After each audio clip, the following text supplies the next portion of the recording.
샘터 가족 여러분, 안녕하십니까? 샘터지기 김덕계 목사입니다. 오늘은 마태복음 21장 33절부터 46절까지고요. 포도원 농부의 비유를 통해서 예수 그리스도를 거부하고 복음을 거부하는 유대교 지도자들과 어리석은 유대인들에 대한 말씀을 하고 있습니다. 21장 33절부터 36절입니다. 33. 다른 한 비유를 들으라. 한 집 주인이 포도원을 만들어 산울타리로 두르고 거기에 측자는 틀을 만들고 망대를 짓고 농부들에게 새로 주고 타국에 갔더니 34. 열매 거둘 때가 가까움에 그 열매를 받으려고 자기 종들을 농부들에게 보내니 35. 농부들이 종들을 잡아 하나는 심히 때리고 하나는 죽이고 하나는 돌로 쳤거늘 30. 다시 다른 종들을 처음보다 많이 보내니 그들에게도 그렇게 하였다라고 말씀했는데, 이것은 비유입니다. 하나님께서 그 시대마다 사람들을 구원하시기 위해서 하나님의 종들을 많이 보내신, 계속해서 보내신 종들을 보내신 이 비유는 계속적으로 하나님께서 영혼들을 사랑하셔서 구원하시기 위해서 여러 가지 참으시고 또 사람들을 보내시고 말씀도 주시고 하시는 하나님의 긍휼에 대한 비유의 말씀입니다. 21장 37절부터 41절입니다. 30절. 후에 자기 아들을 보내며 이르되 그들이 내 아들은 존대하리라 하였더니 38. 농부들이 그 아들을 보고 서로 말하되 이는 상속자니 자 죽이고 그의 유산을 차지하자 하고 39. 이에 잡아 포도원 밖에 내쫓아 죽였느니라. 40. 그러면 포도원 주인이 올 때에 그 농부들을 어떻게 하겠느냐? 41. 그들이 말하되 그 악한 자들을 진멸하고 포도원은 제때에 열매를 바칠 만한 다른 농부들에게 새로 줄지니라. 아들을 보내셨다는 것은 비유죠.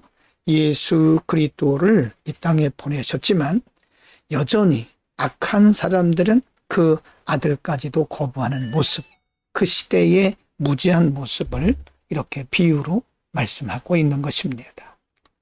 21장 42절부터 46절입니다. 42. 예수께서 이르시되 너희가 성경의 건축자들이 버린 돌이 모퉁이의 머릿돌이 되었나니 이것은 조로 말미암아 된 것이요 우리 눈에 기이하도다 함을 읽어본 일이 없느냐. 43. 그러므로 내가 너희에게 이르노니 하나님의 나라를 너희는 빼앗기고 그 나라의 열매 맺는 백성이 받으리라. 44. 이 돌 위에 떨어지는 자는 깨지겠고 이 돌이 사람 위에 떨어지면 그를 가루로 만들어 흩으리라 하시니. 45. 대제사장들과 바리새인들이 예수의 비유를 듣고 자기들을 가리켜 말씀하심인 줄 알고 46. 찾고자 하나 무리를 무서워하니 이는 그들이 예수를 선지자로 알미었더라. 예수님은 하나님께서 인간을 구원하시기 위해서 시대마다 지속적으로 하나님의 종들을 보내시고 긍휼을 베푸신 사실을, 하나님의 구원에 대한 열심을 비유를 통해서 말씀하셨습니다.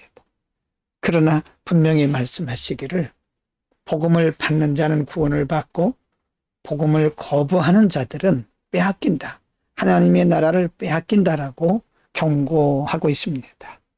복음을 받는 것이 은혜고 하나님의 사랑을 기쁨으로 받는 것이죠. 복음을 거부하는 것은 하나님의 은혜와 사랑을 거부하는 불행한 일입니다. 오늘은 예수님께서 비유를 통해서 시대마다 인간을 구원하시기 위해서 하셨던 방법, 구원의 방법이죠. 하나님은 그 시대마다 하나님의 종들을 보내셨고 또 말씀을 통해서 회개를 촉구하셨습니다. 그러나 가면 갈수록 시대가 악해지고, 특별히 예수님 당시의 유대인들은 예수님이 메시아인 것을 알지 못했고 도리어 예수님의 복음을 거부하고 방해하면서 예수님을 모욕까지 했던 것을 볼 수 있습니다. 복음을 정하는 것, 복음을 거부하는 것은 하나님의 은혜와 긍휼을 거부하는 것입니다. 여러분, 우리를 하나님의 자녀 삼아주셨으니 우리는 감사하고, 뿐만 아니라 아직도 복음을 거부하면서 하나님의 은혜를 알지 못하는 이들에게 생명의 복음을 전해야 됩니다. 기도하겠습니다. 거룩하신 아버지, 우리들에게 은혜 주셔서 예수 그리스도를 믿는 믿음의 은혜를 허락하시고 복을 주셔서 하나님의 자녀로 살게 하심을 감사합니다. 생명의 복음을 받아들이고 믿게 하신 주님, 아직도 주를 거부하는, 복음을 거부하는 많은 무지한 영혼들이 있습니다. 저들에게 복음을 전할 수 있는 은혜와 용기를 덧입혀 주옵소서. 예수 그리스도의 이름으로 기도드립니다. 아멘.